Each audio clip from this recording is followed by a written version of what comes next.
I was recently reading a story about a young man who went to the beach on Christmas Day. It was scorching hot, it was about 40 degrees plus, and there was hundreds of people at the beach. Anyway, he went for a swim and he was in the water for about 15 minutes long. And the waves were breaking about 100 metres off the shore.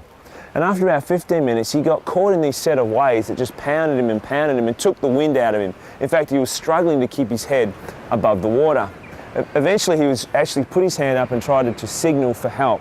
He started to get to the point where he was actually drowning. And as you can imagine, there's hundreds of people there, and there were some lifeguards, but to see this one single hand out amongst all those people was very hard. But this one lifeguard did. He saw this hand reaching out to the water, so he jumped off his chair and he ran into the water and he started swimming over to rescue the guy. Eventually, when he got to the guy who was drowning, basically all he could see was his little finger sticking out of the water. He reached in and he's grabbed this guy out, he's saved him, he's swum back to the shore and he's resuscitated him. He's rescued him, he's saved him from dying, he saved him from drowning.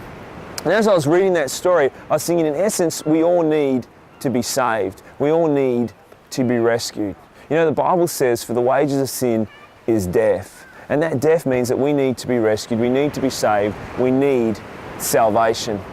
You know what? The Apostle Paul paints these pictures of salvation. He paints these pictures or these metaphors of salvation from everyday life. Over the next 3 weeks, we're going to be doing a series called Pictures of Salvation. We're going to be looking at some of these pictures of salvation that Paul paints and see what it means for us, to see what Jesus accomplished on that cross. I'm excited over the next 3 weeks. Come and join us, 9:30, Pictures of Salvation.